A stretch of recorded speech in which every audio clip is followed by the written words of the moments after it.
disposition. Alors, bienvenue, merci d'être ici. La séance d'aujourd'hui est un peu spéciale parce qu'elle s'inscrit à la fois dans le séminaire dont elle fait partie, donc le monde comme relation. C'est aujourd'hui la 4e séance. Nous avons abordé beaucoup de thèmes différents au cours des premières séances. Nous avons parlé de physique, nous avons parlé d'écriture, de biologie. Et l'objectif, c'est à chaque fois d'essayer de regarder le monde de manière différente, en faisant attention aux réseaux qui se dégagent, aux relations, et à ce qu'elles nous permettent de mieux comprendre à propos des grandes problématiques, des grandes questions de chacune de ces disciplines. Donc aujourd'hui, encore une fois, ce sera l'occasion de se poser la question de la finance durable, de comment construire une finance durable, en regardant les réseaux de relations, en regardant les relations entre les acteurs de la finance durable. Mais en même temps, c'est une séance qui s'inscrit à l'intérieur d'un projet que nous portons cette année avec Luna, qui est en rose là-bas. Regardez-la tous pour qu'elle se sente très mal à l'aise. Et c'est un projet que nous faisons au CRS. Et sous la demande du programme pour le rapport sur le développement humain aux Nations Unies. Et il s'agit d'identifier les obstacles et les leviers à l'éducation pour la finance durable, à la formation pour la finance durable, dans les écoles de commerce en particulier, mais également à l'université. Donc, sans plus tarder, je vous présente notre invitée d'aujourd'hui, que je suis très très heureuse de pouvoir accueillir. Donc, pour ceux qui ne la connaîtraient pas déjà, je vous présente Jésabel Coupey-Soubeyran. Je ne suis pas sûre de comment on prononce votre nom de famille. Vous l'avez parfaitement bien prononcé, Coupey-Soubeyran, c'est bien ça. Et qui donc est à la fois économiste, maîtresse de conférences à Paris 1, et qui travaille également à l'Institut Veblen pour les réformes économiques. Donc ce soir, nous lui demanderons de porter un peu toutes ces casquettes, et même d'en porter plusieurs à la fois, pour pouvoir voir comment s'intéresser aux relations à l'intérieur du monde de la finance permet à la fois d'analyser la situation économique actuelle, de penser la formation autrement et d'envisager des réformes pour la politique d'aujourd'hui. Donc, sans plus tarder, je vais lui donner la parole pour qu'elle-même présente son travail, sa mission, mais aussi pour que vous nous présentiez un tableau de l'enseignement de la finance durable aujourd'hui. Comment est-ce que les institutions dont vous faites partie transmettent les valeurs, les méthodes, les outils de la finance durable aujourd'hui, et quels sont aussi les obstacles que ce type d'enseignement très particulier, nouveau, rencontre, spécialement quand il s'agit d'aller au-delà de la formation, de mettre en pratique la formation dans le monde du travail. Je vous laisse donc la parole et je vais vous demander d'applaudir notre magnifique invité. Merci beaucoup, Chiara. Merci pour votre invitation. Et je suis très honorée d'être parmi vous là, dans ce haut lieu de la connaissance et du savoir. Alors, vous m'avez effectivement demandé d'essayer dans un premier temps, de donner quelques points de repère sur la formation à la finance durable. Et ce n'est pas une question facile, parce qu'au fond, c'est quelque chose qui se met en place très très progressivement et qui peut, si vous voulez, s'inscrire dans des approches très très différentes. Et déjà au préalable, ce que j'aimerais faire un parallèle avec ce qui s'est passé finalement après la crise financière de 2007-2008, 10 ans après la crise financière de 2007-2008, avec plusieurs collègues, avec ma collègue Laurence Cialom, avec Yamina Tadjeline et puis avec Stéphanie Serve. Nous avions réalisé une enquête avec l'aide de l'Institut Veblen pour essayer justement d'évaluer si l'enseignement de la finance avait évolué à partir de la crise financière. Alors, je ne vais pas revenir sur ce questionnaire-là. On avait une petite trentaine de questions que l'on posait à 200, un petit peu moins de 200 de 200 enseignants de l'économie financière, de la finance d'entreprise, de la finance de marché. Et donc on déclinait des questions pour savoir vraiment si leur enseignement avait été percuté par la crise financière, si ça les avait amenés à intégrer davantage les problématiques d'instabilité financière, de régulation financière. Et à la suite en tout cas, si vous voulez, quand on a analysé les réponses à ce questionnaire, au fond, on a été assez déçus. On a été assez déçus parce que il n'y avait pas vraiment d'évolution sensible. Et ce qui ressortait du questionnaire, c'était que les gens ne voyaient pas forcément, enfin nos collègues en l'occurrence, ne voyaient pas nécessairement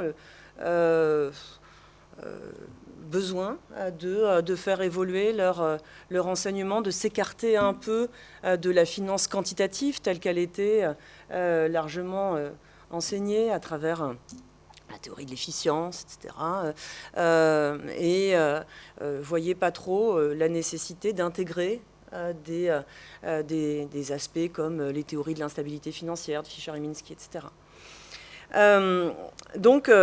On était un petit peu déçus. Je ne vais pas faire trop long là-dessus, mais ce que je voudrais dire, c'est que, bien sûr, il faut espérer, si vous voulez, que la prise de conscience progressive aussi de la crise écologique aura un peu plus d'impact sur l'enseignement de la finance. D'accord ? Et sans vouloir jouer les Cassandres, c'est pas tout à fait gagné. C'est pas tout à fait gagné. Parce que ce qu'on voit aujourd'hui, finalement, dans les enseignements de la finance durable, le plus souvent, c'est plutôt l'ajout d'un module finance durable qui vient s'ajouter, si vous voulez, à un cours de finance de marché, à un cours de finance d'entreprise, à un cours d'économie financière. Donc généralement un module finance durable qui baigne dans tout un ensemble d'acronymes. Alors, ce n'est pas nécessairement la faute d'ailleurs des enseignants, c'est aussi un petit peu la faute du législateur, des autorités publiques, des banques centrales et des superviseurs qui se réunissent au sein du NGFS, du législateur qui met en place des règles NFRD, CSRD, etc. etc. Mais au fond, c'est plutôt ça qui est en train de se mettre en place, alors que, et c'est pour ça que j'ai fait le parallèle précédent, si vous voulez, avec la crise financière qui aurait dû faire évoluer en profondeur l'enseignement de la finance, il s'agit en fait plus largement d'interroger dans notre enseignement l'impact sociétal et climatique de la finance, l'impact écologique de la finance. Et ça nous renvoie en fait à une notion qui est centrale et qui devrait constituer un préalable me semble-t-il, un préalable à toutes les volontés d'installer, si vous voulez, une formation en finance durable, un enseignement de finance durable. Ce concept central, c'est la double matérialité. La double matérialité, qu'est-ce que ça signifie en la matière ? Eh bien, ça signifie que le dérèglement climatique a bien sûr un impact sur les activités bancaires et financières. Le dérèglement climatique a un impact financier. Ça induit des risques pour les acteurs de la finance. D'accord ? Ça induit potentiellement, si vous voulez, des pertes de valeur d'actifs, des destructions d'actifs pour les acteurs de la finance. Donc il y a un impact financier du dérèglement climatique. Mais il y a deux pans, ça s'appelle la double matérialité. Donc ça, c'est un premier pan. Le second pan, c'est bien sûr l'impact climatique, écologique de la finance. D'accord ? Tant que la finance reste orientée comme elle est, alors là je parle de la finance au fond, pas en tant que domaine de connaissance, mais tant que la finance en tant qu'activité des banques, en tant qu'activité de tout un ensemble d'institutions financières, reste orientée telle qu'elle est, c'est-à-dire reste orientée vers le financement d'activités carbonées, émettrices. J'y reviendrai un peu par la suite au fil de l'échange, tant qu'elle est, si vous voulez, tant que la finance est orientée comme cela, ça a un impact écologique énorme, c'est très préjudiciable évidemment, au climat, à la biodiversité. Et en fait, le problème, c'est que beaucoup d'enseignants de la finance, beaucoup de financiers également, hein, sur le terrain de la finance, et également les autorités publiques qui agissent dans le domaine financier, donc je pense bien sûr aux banques centrales, aux superviseurs, eh bien, en fait, tous, si vous voulez, sont beaucoup plus à l'aise avec le premier pan de la double matérialité, à savoir l'impact financier du dérèglement climatique, qu'avec le second pan de la double matérialité, à savoir l'impact climatique de la finance. Et pourquoi ça? Parce que, en fait, le premier pan, ça permet de rester justement dans une approche très technique, très quantitative, où on va évaluer assez finement les risques financiers induits par le dérèglement écologique. Et quand on est dans cette approche technique, quantitative, alors il ne va pas falloir caricaturer mon propos, c'est-à-dire que je ne suis pas en train de dire qu'il ne faut jamais, si vous voulez, chercher à évaluer, à quantifier, à mesurer, bien sûr qu'il le faut, mais quand on s'enferme en fait dans ce type d'approche, on s'enferme dans une approche que les économistes apprécient beaucoup, qui se veut neutre, d'accord, alors que, bon, cette neutralité, si vous voulez, c'est quand même en grande partie un leurre. Le deuxième pan de la double matérialité, celui qui met l'accent sur l'impact climatique de la finance dans son fonctionnement actuel, dans son orientation actuelle, eh bien, c'est un pan, en fait, qui, lorsqu'on s'y plonge, oblige à une interrogation systémique et va nécessairement recouvrir ensuite une dimension normative, puisqu'on va identifier un dysfonctionnement, et que quand on identifie un dysfonctionnement, eh bien, nécessairement, vient ensuite des propositions de remédiation, d'accord, des prescriptions. Et cette approche normative, eh bien, elle a aussi, de fait, si vous voulez, assez fatalement, une dimension plus politique. Et quand on tombe dans cette... quand on s'aventure, quand on avance, quand on chemine dans cette approche plus normative, plus politique, ben c'est quelque chose qui déplaît en fait à la fois aux économistes, aux financiers, aux autorités publiques, sur un plan strictement académique. Quand on prend en compte vraiment les deux pans de la double matérialité, quand on prend en compte l'impact, je dirais, l'impact écologique de la finance, eh bien, ça oblige justement à mettre en relation, pour rebondir sur votre cycle, un grand nombre de travaux, et pas seulement en fait des travaux justement strictement académiques et des travaux quantitatifs. Ça oblige, si vous voulez, à intégrer notamment les travaux des ONG, qui sont très actives et qui sont très actives justement dans le second pan de la double matérialité, travaux d'ONG qui cherchent justement à éclairer l'impact écologique de la finance dans son fonctionnement ou son dysfonctionnement actuel. Faire des articles d'économie avec des travaux d'ONG, c'est pas nécessairement très vendeur, hein, pour les économistes, très publiable, si vous voulez.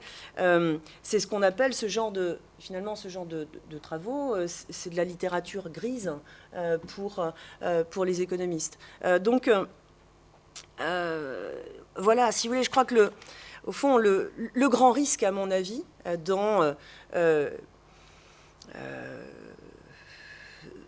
dans ce chemin vers des enseignements de finances durables, c'est d'en rester finalement à une approche très quantitative qui va s'appliquer à évaluer de plus en plus finement mais en se trompant systématiquement. L'impact financier des dérèglements écologiques. Et pourquoi on ne peut que se tromper en la matière? Parce que, en fait, on aime bien parler, si vous voulez, de risques financiers induits par le risque climatique. Mais le risque climatique, qu'est-ce que c'est? Est-ce que véritablement on est là face à des phénomènes qui sont parfaitement probabilisables, évaluables, mesurables? Non, on est plutôt dans un contexte d'incertitude radicale. Donc l'incertitude radicale, bien sûr qu'elle ne porte pas sur le dérèglement climatique lui-même, il est bien là. Mais en revanche, sur les phénomènes qu'il engendre, sur les seuils d'irréversibilité auxquels ces phénomènes, si vous voulez, sont confrontés, eh bien tout ça nous amène vraiment plutôt dans un univers d'incertitude radicale où en fait la mesure est difficile et où ce qu'il nous faudrait plutôt appliquer comme principe, c'est un principe de précaution qui devrait conduire à l'action. Voilà, donc je pense que le risque c'est celui-là. Le risque, c'est au fond de rester sur ça, de rester sur ce pan-là, de ne pas s'interroger suffisamment sur l'impact écologique de la finance, et donc de jamais vraiment vouloir, si vous voulez, se situer dans un cadre plus normatif où on cherche à éclairer les pistes de transformation, d'action, où on cherche à guider la politique publique, en particulier pour la finance, la politique monétaire, la régulation financière, où on cherche à dégager des propositions de verdissement. Alors, je force un peu le trait parce que, bien sûr que certains s'inscrivent quand même dans cette approche-là. Et moi, c'est ce que je m'efforce de faire avec pas mal d'autres collègues. Mais je pense, si vous voulez, qu'il faut que tout le monde ait sans doute à cœur d'intégrer les deux pans de la double matérialité et de ne surtout pas en rester au premier pan, qui est celui qui, je pense, va le plus s'imposer dans les business schools, dans les universités, et qui est aussi celui qui guide l'action des autorités publiques. Donc, si je comprends bien, avant même de se poser des questions sur la mise en pratique de la formation, sur les programmes, les méthodes, les formations des professeurs, quand on parle de finance durable, le problème est déjà quand il s'agit de cerner la finance durable. Parce que dans le cadre du projet auquel nous travaillons donc au CRS, nous avons parlé avec un grand nombre d'étudiants en école de commerce ici en France, et on leur a demandé de définir ce que c'était pour eux la finance durable. Et grand nombre d'entre eux continuaient de séparer finance classique et finance durable, comme si justement la finance durable était simplement cette branche de la finance qui investissait dans des entreprises à impact, qui investissait dans des business plus verts que d'autres. Donc pourquoi y a-t-il cette difficulté à définir ce que c'est que la finance et comment la dépasser? Ouais. Alors, au fond, ça rejoint le risque que je mentionnais, si vous voulez, le risque d'avoir un module finance durable qui vient s'ajouter à la finance classique. Il faut que la finance devienne une finance durable et que ça devienne une norme. Le problème dans tout cela, c'est que les activités financières, ce sont, si vous voulez, des activités qui s'insèrent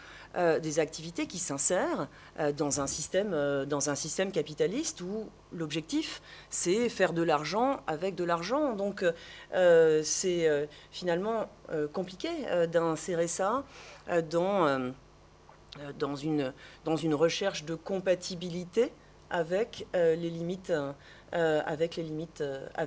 planétaires. Donc oui, il va falloir que la finance tout entière devienne une finance durable, mais ça va impliquer véritablement, si vous voulez, de repenser en fait tous les toute la régulation de la finance et toute l'action des autorités publiques, et on butera de toute façon quand même nécessairement sur cette limite de la recherche du profit. Donc on pourra réduire un peu cette recherche du profit, mais ces activités n'existeront que si elles demeurent profitables.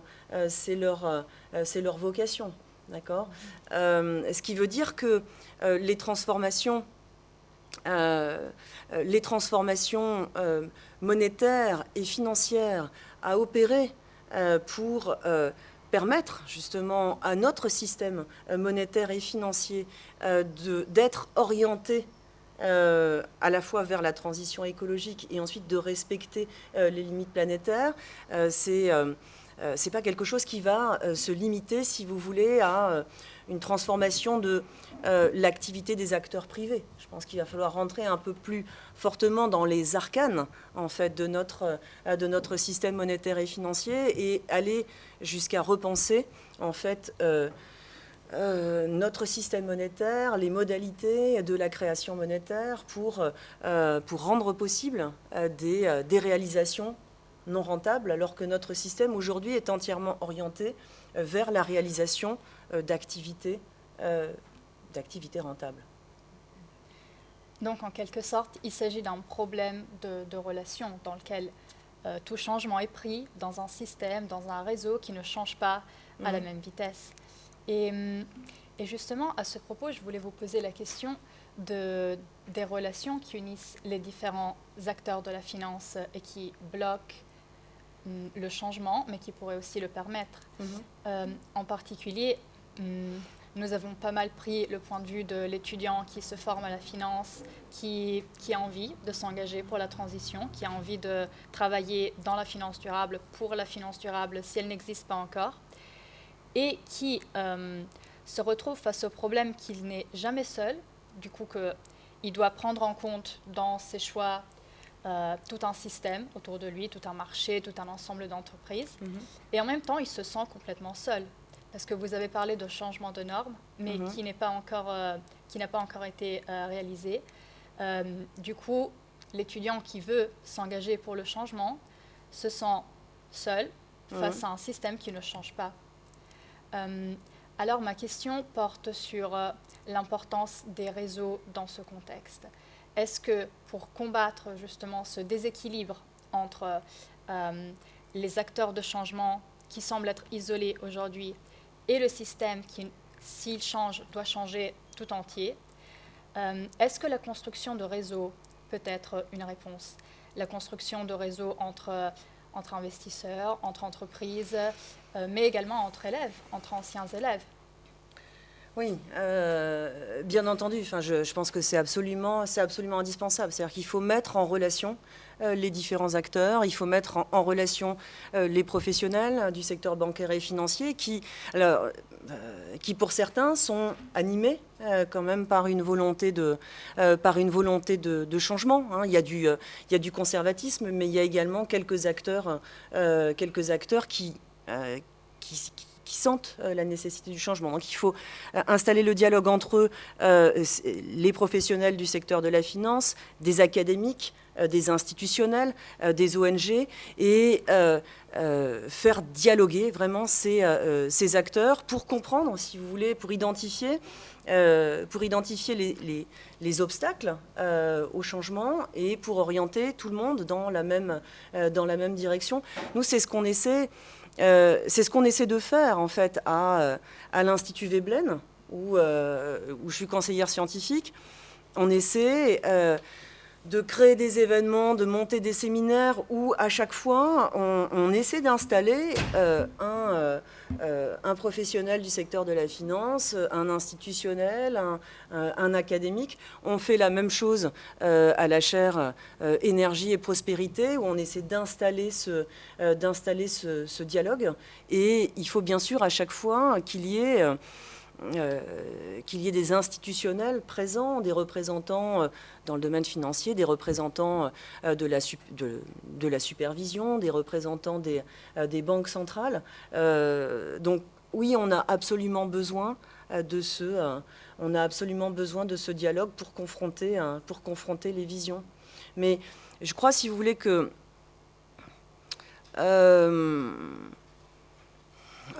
le principal obstacle, à mon sens, aujourd'hui, c'est celui que j'essayais d'éclairer un peu au départ. Enfin, je crois que le principal obstacle, c'est dans la finance, c'est le fait de vraiment vouloir regarder le problème que pose le dérèglement climatique à la finance et de fermer les yeux sur le problème que pose la finance au dérèglement climatique. Alors que,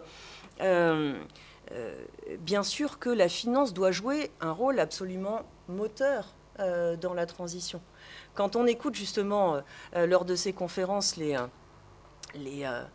des représentants du secteur bancaire et financier à qui on dit on trouve que en fait vous ne changez pas suffisamment, que vos bilans restent des bilans trop carbonés, ça ne verdit pas suffisamment vite. Souvent ils s'en défendent en répondant eh bien les banques financent l'économie telle qu'elle est. D'accord. En fait, on vit bien sûr dans des économies extrêmement financiarisées et dans des économies extrêmement financiarisées où l'activité bancaire et financière est bien une activité qui surplombe en fait toutes les activités de l'économie réelle. Bien sûr que banques et marchés financiers ne font pas que suivre l'économie, ils la conduisent, d'accord. Et donc, voilà, il y a une réorientation des flux financiers à opérer. Elle est absolument déterminante. Et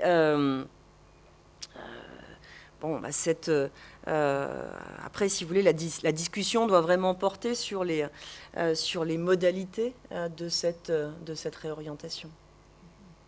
Et justement, vous venez de faire paraître un livre qui propose de répondre à ce défi qui, en fait, est le défi de changer la société, de changer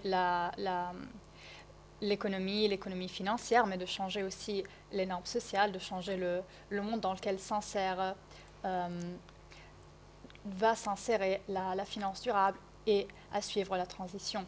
Est-ce que vous pouvez nous parler de ce livre que vous venez de faire sortir, de la proposition que vous avancez ? Alors, vous lui prêtez une grande ambition quand même.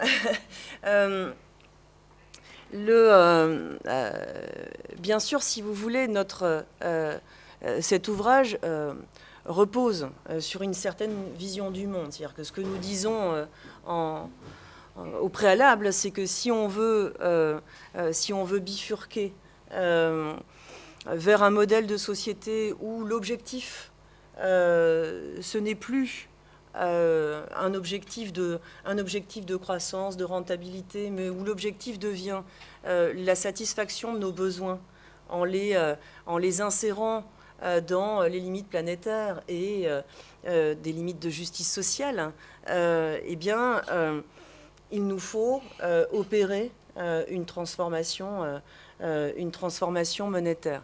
Et on appuie ça en fait sur une analyse historique de la monnaie où on essaie de mettre en évidence que toutes les grandes bifurcations sociétales, eh bien, se sont traduites nécessairement par des bifurcations monétaires. Et c'est même pas qu'elles se sont traduites, c'est qu'en fait, elles ont nécessité une bifurcation monétaire.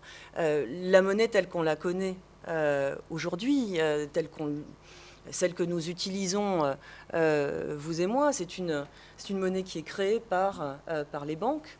C'est une monnaie bancaire qui est issue du crédit que les banques octroient, ou bien qui est issue aussi des titres que les banques achètent. Mais initialement, si vous voulez, cette monnaie bancaire de crédit qui a 200 ans d'existence, ça a été véritablement le levier en fait du capitalisme industriel.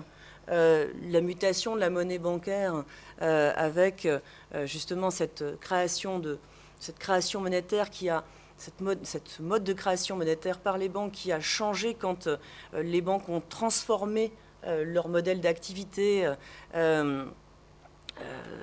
au XXe siècle, dans les années 80-90, quand les banques ont déployé leurs activités sur les marchés financiers, leur mode de création monétaire s'est transformé. Elles ont créé de la monnaie de plus en plus en achetant des titres. Et ça a épousé les besoins du capitalisme financier. Donc, si vous voulez, ces mutations monétaires ont accompagné les mutations du capitalisme. Et bien avant ça, en fait, les grandes bifurcations sociétales ont aussi correspondu à des systèmes monétaires, en tout cas particuliers. Et donc, ce que nous disons, c'est que on ne réalisera pas la bifurcation sociale écologique avec simplement les modes de création monétaire actuels, avec la monnaie bancaire actuelle, qui est une monnaie encastrée dans la dette et qui est orientée en fait vers des réalisations rentables. J'avais pas tellement en tête ce fil-là, mais je peux, si vous voulez, essayer d'expliquer un peu les choses comme ça. En fait, cette transition écologique qu'il nous faut réaliser, elle nécessite des masses d'investissement. D'accord ? Et alors, ces masses d'investissement nécessaires font l'objet aujourd'hui d'estimations.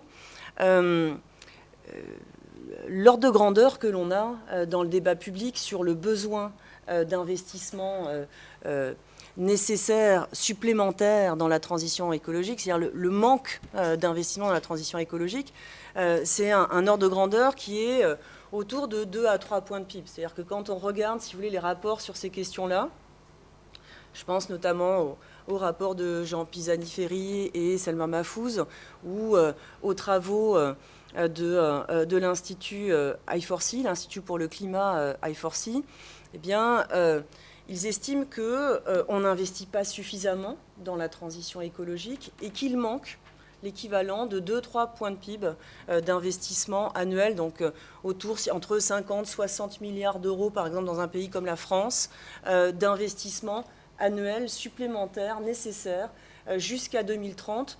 2030 étant une date importante parce que c'est la date que s'est fixée l'Union européenne pour réduire de 55% ses émissions de gaz à effet de serre. Et cette réduction de 55% doit nous mener en 2050 à un objectif de neutralité climatique. D'accord ?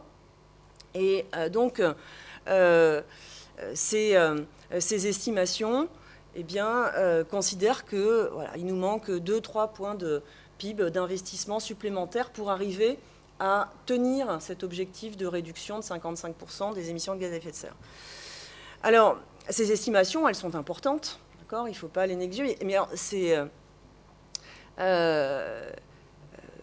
certains, si vous voulez, qualifient ces montants de colossaux. En réalité, ces estimations, elles aboutissent à des besoins d'investissement qui sont finalement, qui peuvent paraître relativement faibles. C'est-à-dire que quand vous comparez ces 2 à 3 points de PIB d'investissement climat supplémentaires au montant, aux masses d'actifs, au bilan des institutions financières. D'accord ? Le bilan, si vous voulez, de l'ensemble des institutions financières dans un pays comme la France, c'est 5 à 6 fois le produit intérieur brut. D'accord ? Donc quand vous comparez ces 2 à 3 points de PIB nécessaires à ça, vous dites finalement, c'est pas un si gros problème. Mais ça, en fait, c'est une idée fausse. Ça installe une idée fausse. Pourquoi ? Parce que, justement, si vous voulez, ces estimations reposent sur une vision très étroite de la transition qu'il nous faut opérer. C'est-à-dire que là, sur le schéma que vous avez, au fond, si vous voulez, ces estimations, eh bien, elles remettent pas du tout en question je dirais le fonctionnement de notre système. Et elles reposent sur l'idée que, bon, il va falloir verdir un petit peu le capitalisme, et puis tout ira bien. Et la transition qu'il nous faut opérer, c'est essentiellement une transition climatique où il nous faut décarboner un peu nos modes de production, de consommation, et donc décarboner un peu les bilans bancaires en réorientant les investissements, les financements vers des investissements verts rentables, et puis tout ira bien. C'est-à-dire que, en fait, quand on est, si vous voulez, dans ces estimations, on est dans cette partie-là. D'accord ? On est dans cette partie-là, des investissements rentables à réaliser. Alors, si on arrivait à les faire, d'ailleurs, ces investissements rentables, ce serait certes déjà pas mal. Hein. Donc, ces investissements rentables à réaliser sont, en gros, tous les investissements dans les énergies renouvelables. D'accord ? Ça, ce sont des investissements rentables. Et effectivement, eh bien, ces investissements rentables vont pouvoir être réalisés avec des financements bancaires, avec des financements de marché, c'est-à-dire des financements apportés par des investisseurs privés. Autrement dit, tout ça, ça va pouvoir reposer sur des fonds privés. D'accord ? Mais en fait, une transition écologique complète, ça ne se réduit évidemment pas en fait, à ces investissements rentables.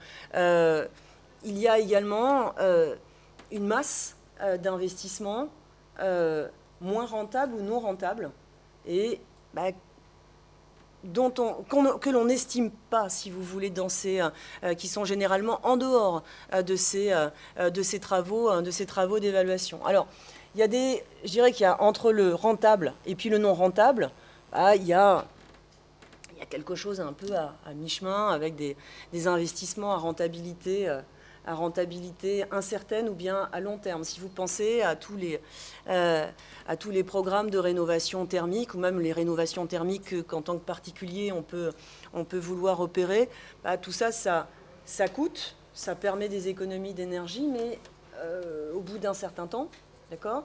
Et donc ça veut dire que pour ça, si vous voulez, déjà c'est plus compliqué en fait de mobiliser des financeurs privés, parce que, précisément, ça n'offre qu'une rentabilité à très très long terme. Alors pour ça, ça veut dire qu'on va avoir besoin de financeurs, de mobiliser des financeurs publics, comme des banques publiques d'investissement.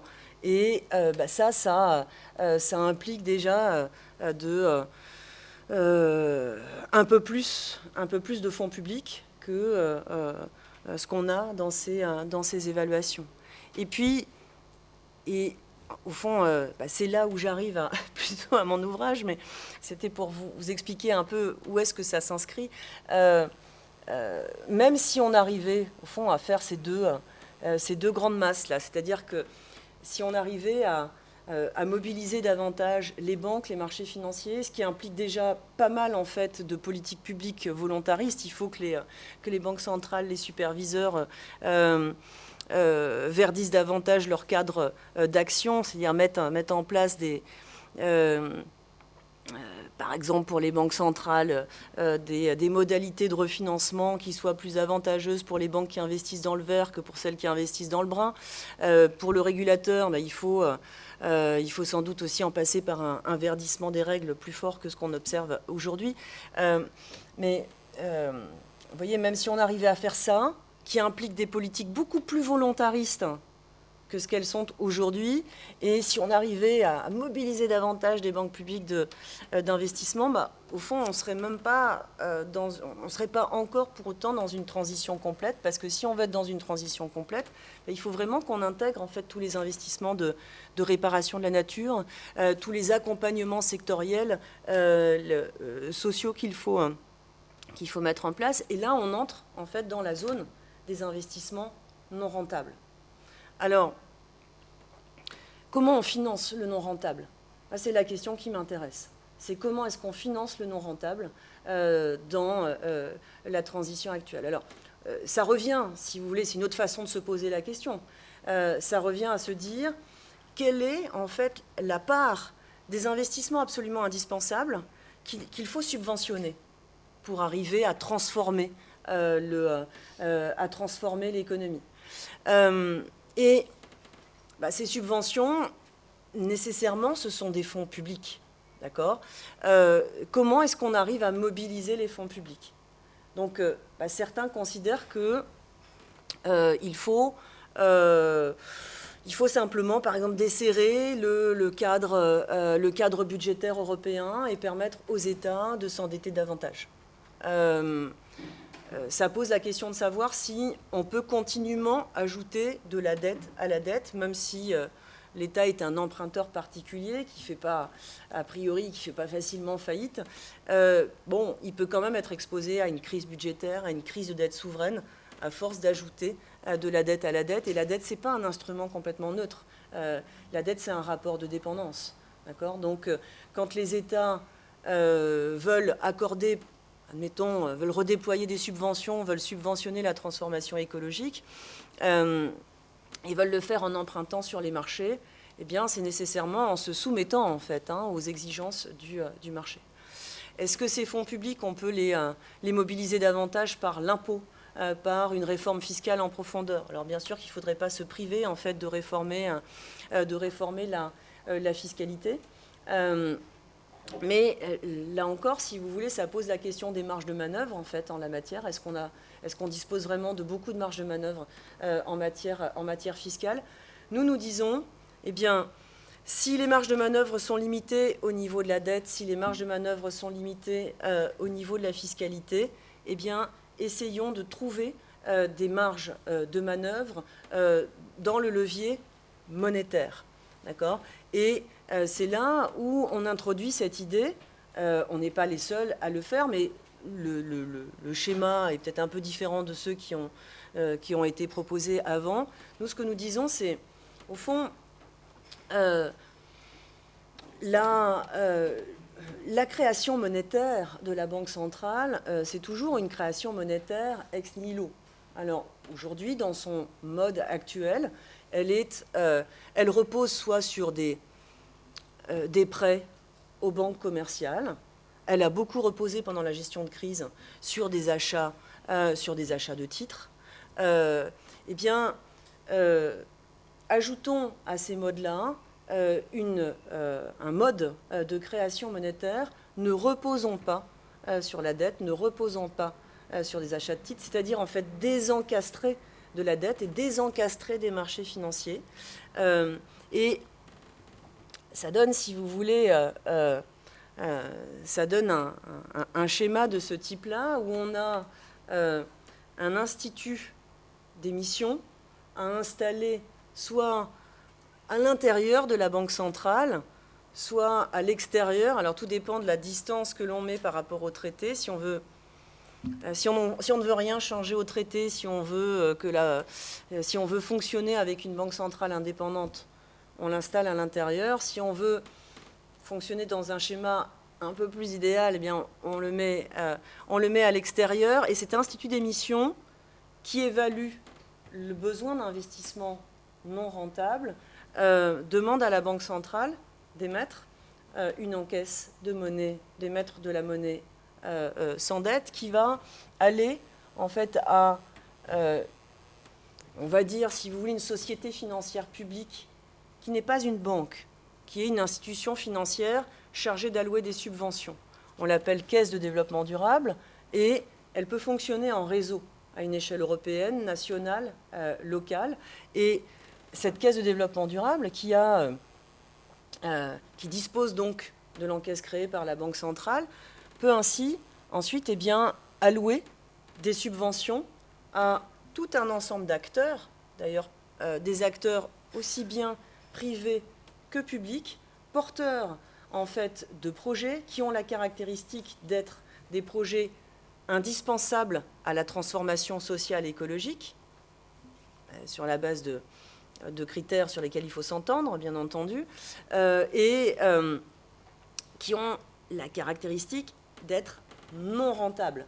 Sinon, il pourrait être financé autrement et on n'aurait pas besoin de notre dispositif. Donc, c'est ce que nous proposons pour, si vous voulez, accroître la capacité de subvention dans l'économie, permettre en fait aux non rentables de se réaliser, permettre ainsi à l'espace non marchand en fait de grandir. Et il me semble que la réparation de la nature, c'est dans cet espace non marchand qu'elle doit s'inscrire. Alors d'autres ont une autre vision des choses en disant qu'il faut des solutions, il faut appliquer des solutions de marché, mettre un prix sur tous les éléments de la nature. Donc, on va commencer par mettre un prix sur le carbone, et puis après, il faudrait mettre un prix sur tout. Nous, il nous semble qu'au fond, nos sociétés sont malades de l'absence de frein à la marchandisation, à la financiarisation.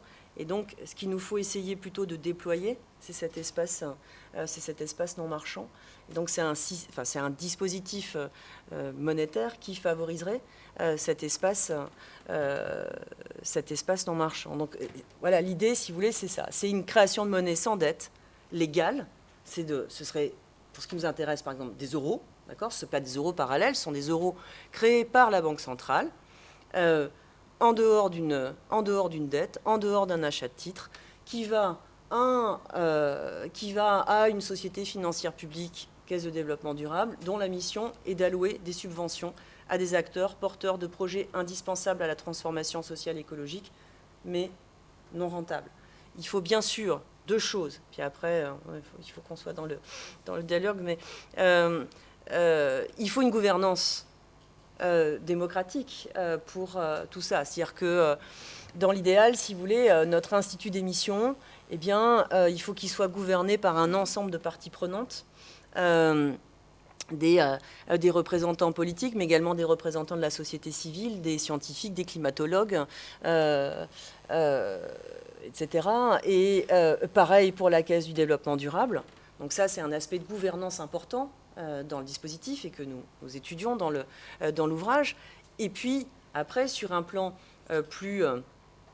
sur le plan de la régulation monétaire, bien sûr que ce dispositif-là doit en fait faire l'objet d'une régulation monétaire, c'est-à-dire doit prévoir des instruments qui, installent un reflux de la monnaie vers l'institut d'émission et qui, deux, permettent de détruire de la monnaie quand la monnaie devient, si vous voulez, quand la monnaie s'accumule en quantité excessive dans l'économie. Alors, je ne sais pas du tout quel est votre rapport à la monnaie, si c'est quelque chose qui vous est familier ou pas. On n'est jamais très très familier de la monnaie. Mais vous voyez, le principe de la monnaie bancaire, c'est que c'est une monnaie qui s'autodétruit en fait, parce qu'elle est créée par le crédit. Quand le crédit est remboursé, eh bien cette monnaie est détruite. Là, la monnaie dont je vous parle, qui serait issue en fait d'une création ex nihilo de la Banque centrale, sans dette ni achat de titres, eh bien, ce serait une monnaie qui ne s'auto-détruirait pas. Et ça veut dire qu'elle viendrait se fondre dans la masse monétaire et puis potentiellement, elle pourrait s'accumuler un peu à l'excès. D'accord ? Donc, ça veut dire bien sûr qu'il faut réguler cette masse de monnaie permanente parce que c'est une monnaie permanente. Et donc, il y a des dispositifs là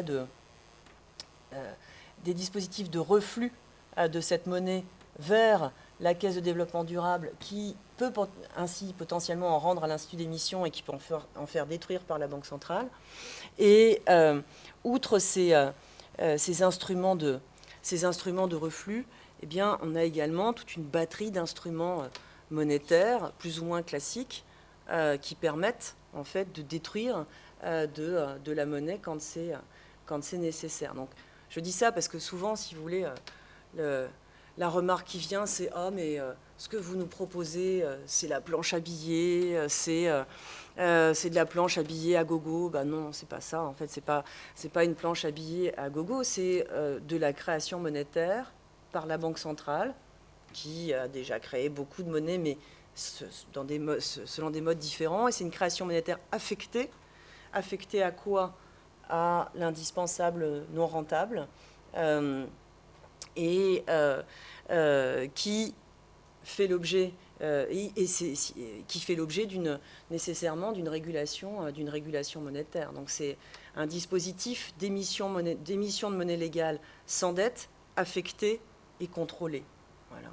Donc c'est la proposition qu'on fait dans cet ouvrage. C'est une proposition de transformation monétaire. C'est une évolution monétaire, ce n'est pas une révolution monétaire. C'est-à-dire qu'il ne s'agit pas de détruire les autres modes de création monétaire. Il s'agit d'ajouter, si vous voulez, ce mode d'émission de monnaie légale à ceux qui existent déjà. C'est pas, au fond, c'est pas si éloigné de ce qu'a pu faire déjà la Banque centrale. La Banque centrale a déjà subventionné, alors non pas une société financière publique comme celle qu'on décrit, mais a déjà subventionné les banques. Quand elle leur a fait des prêts à taux négatifs, quand elle leur verse des intérêts, elle subventionne les banques. Nous disons, plutôt que de subventionner des banques, subventionnons des sociétés financières publiques à l'échelle qui convient, celle nécessaire à la réalisation des investissements non rentables, indispensables à la transformation écologique et sociale, qu'on ne parviendra pas, en fait, à réaliser sur la base de fonds privés et qu'on ne parviendra sans doute pas non plus à réaliser sur la base de fonds publics empruntés sur les marchés financiers ou fonds publics issus de l'impôt, même si on n'écarte pas, si vous voulez, ces sources de fonds publics-là. Mais ça nous semble, les marges de manœuvre nous semblent manquer de ce côté-là, et c'est la raison pour laquelle il nous semble important de développer ce levier supplémentaire, d'autant que c'est un levier qui donc ne soumet plus à la pression du marché et ne soumet plus non plus à l'obligation de croître. Parce que quand l'État veut se financer sur les marchés financiers, en empruntant sur les marchés financiers, pour rembourser sa dette, il lui faut de la croissance. Quand l'État veut lever plus d'impôts, eh bien, il lui faut de la croissance pour augmenter les recettes fiscales. Et vous voyez que ces modes de financement public-là eh bien, nous amènent forcément à la question de savoir si c'est compatible ou pas avec nos objectifs écologiques. Ça renvoie à la question du découplage, au fond. Est-ce qu'on peut découpler la croissance et pas seulement les émissions de gaz à effet de serre, parce qu'on observe un découplage relatif en la matière, mais est-ce qu'on peut découpler ça aussi avec l'extraction de ressources non renouvelables, avec toutes les atteintes, si vous voulez, à la nature? Alors, si on est persuadé que le découplage est possible, alors effectivement, gardons les instruments financiers de la société de la croissance. D'accord ? Et puis on vivra dans une société de la croissance verte où on aura, par magie, réussi à découpler la croissance et les atteintes à l'environnement.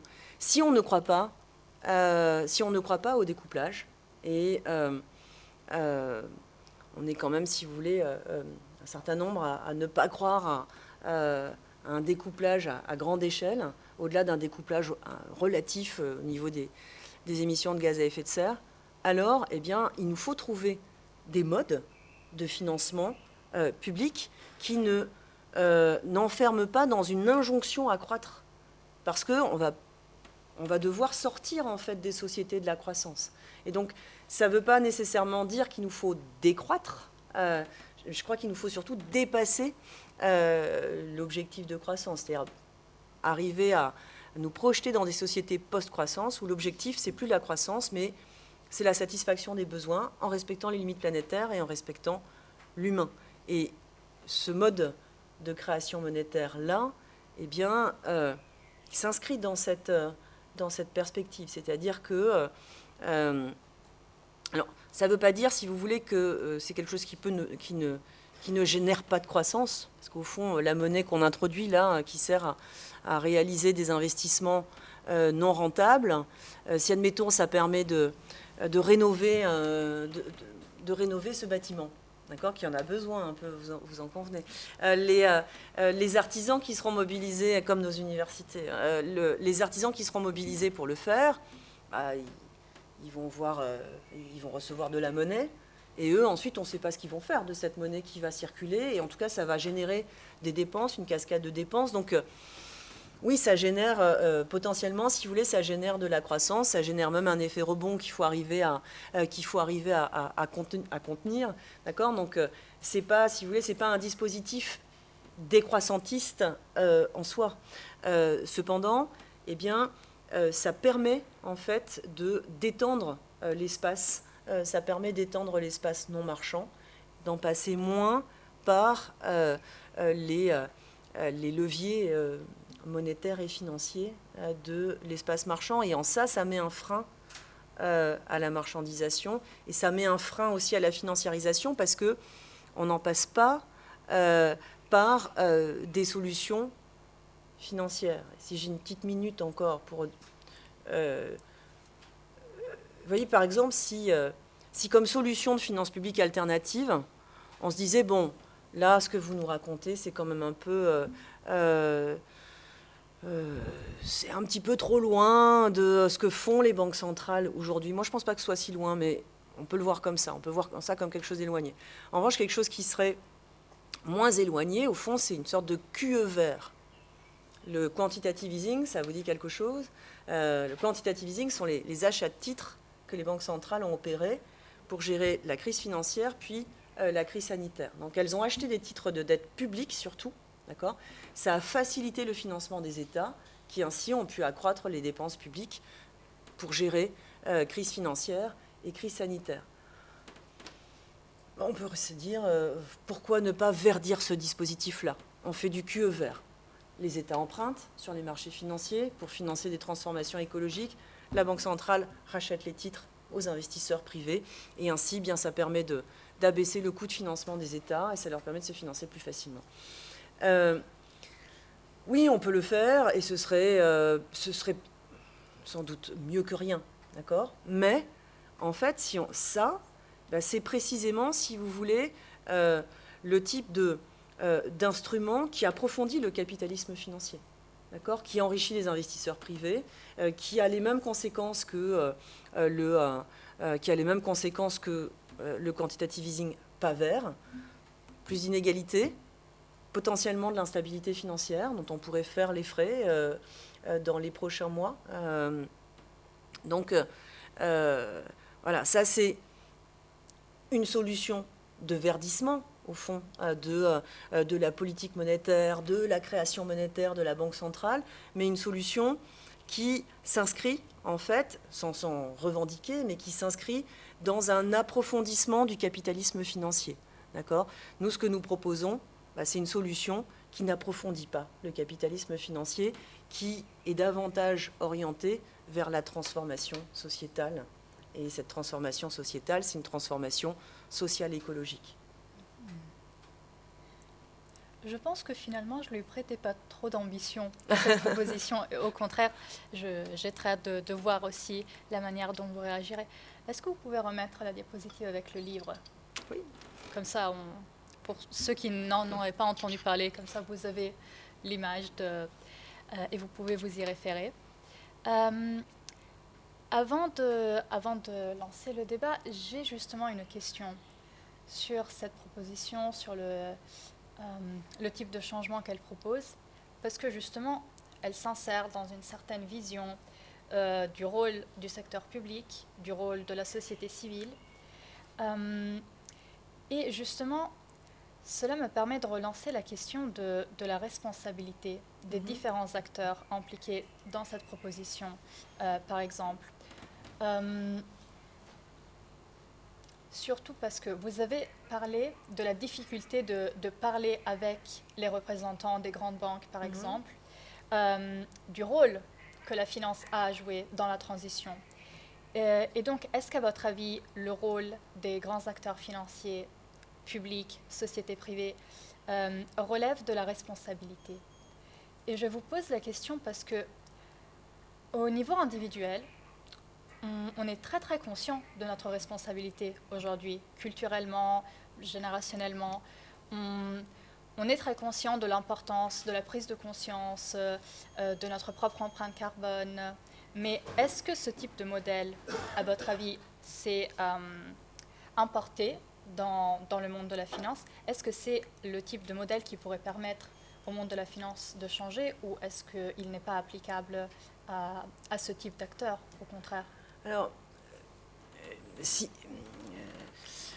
votre question, au fond, c'est la question de savoir si un axe possible du développement de la finance durable, ce sont des investisseurs qui, spontanément, par eux-mêmes, deviennent davantage des investisseurs responsables. C'est la question de savoir si le verdissement et plus exactement la réorientation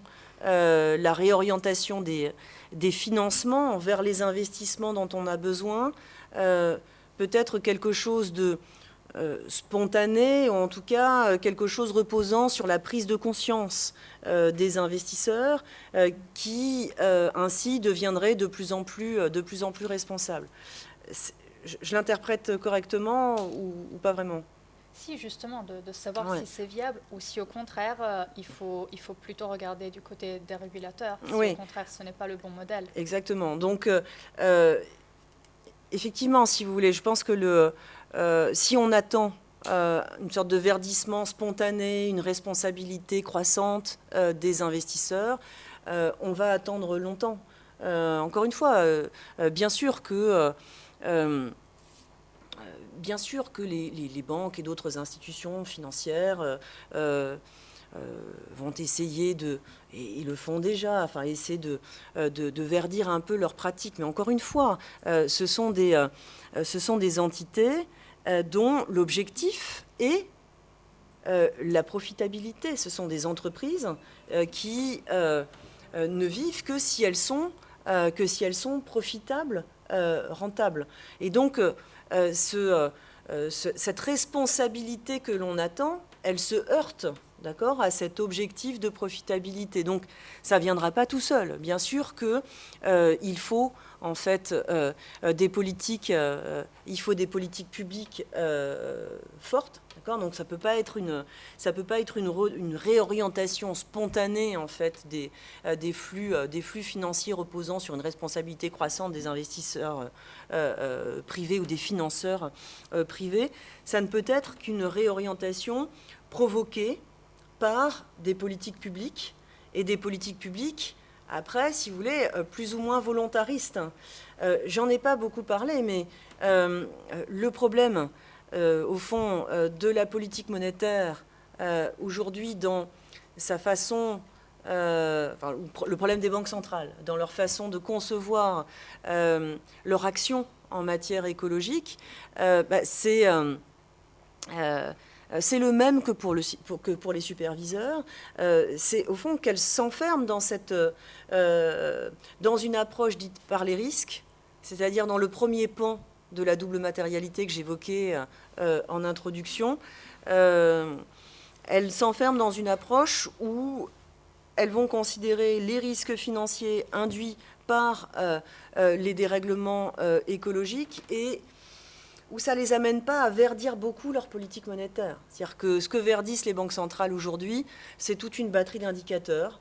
Ce sont des instruments qui leur permettent d'évaluer la capacité de résistance des banques à des scénarios de stress dans lesquels elles essaient justement d'intégrer aussi les risques climatiques, entre guillemets.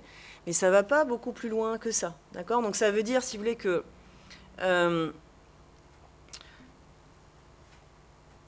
ça doit être, je pense que le verdissement doit reposer nécessairement sur des politiques publiques, mais que même au niveau de ces politiques publiques, eh bien, si vous voulez, le degré de volontarisme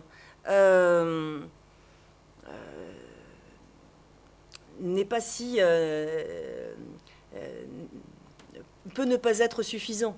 d'accord, peut ne pas être suffisant si les autorités publiques restent enfermées dans un seul pan de la double matérialité et ne veulent pas elles-mêmes s'engager dans une réflexion plus systémique, dans une réflexion de transformation plus en profondeur du système monétaire et financier.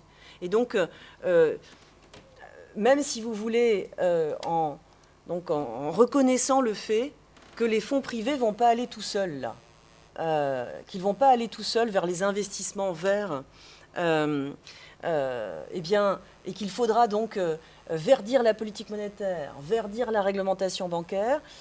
Donc même avec des politiques publiques très volontaristes en la matière, eh bien, on ne fera que ça. C'est-à-dire qu'on ne fera que réallouer finalement les financements vers du vert rentable pour aller au-delà de ça. Il faut non seulement en fait des politiques publiques volontaristes, mais il faut, je pense, une vraie transformation systémique systémique au niveau monétaire et financier, d'où la proposition qu'on formule dans l'ouvrage. Et est-ce que au-delà du marché financier, des entreprises, des investisseurs, du monde de la finance actuelle, est-ce que, pour refermer le cercle, la nouvelle génération de financiers qui vont travailler aussi dans le secteur public, est-ce que cette nouvelle génération qui va mettre en pratique ce type de proposition, est-ce qu'elle est prête pour faire ce type pour repenser de manière systémique la finance, pour implémenter ce type de réformes, de propositions? Alors, vous avez raison, ça boucle complètement en fait avec le point de départ de notre conversation, parce que bien sûr que l'enseignement de la finance a un caractère performatif, d'accord ? C'est-à-dire qu'on ne fait pas que décrire, si vous voulez, des réalités financières, où on ne fait pas qu'exposer des théories qui exprimeraient des lois valables dans le secteur bancaire et financier. En fait, l'enseignement de la finance, comme l'enseignement de l'économie, façonne les esprits, façonne la pensée. Et donc, si on bâtit nos modules de finance durable sur le premier pan, sur un seul pan de la double matérialité, en regardant simplement le problème que pose le dérèglement climatique au secteur bancaire et financier, il ne va pas se passer grand-chose dans les transformations systémiques. Si on rebâtit l'enseignement de la finance en s'interrogeant vraiment sur l'impact écologique de notre système financier, de l'activité des banques, et si on va jusqu'à s'interroger, si vous voulez, à propos justement du fonctionnement de notre système monétaire et du fait que la monnaie, notre système monétaire est un système qui épouse les besoins en fait du capitalisme financier actuel. Si on va jusque-là, oui, on aura cette volonté de transformation, nos esprits seront prêts à la transformation. Mais donc ça dépend fondamentalement en fait de la façon dont on présente les enjeux du verdissement. Donc il faut absolument, si vous voulez, que cette double matérialité soit présente et façonne nos enseignements pour façonner nos esprits à une transformation plus profonde. Merci à vous. Bravo à vous.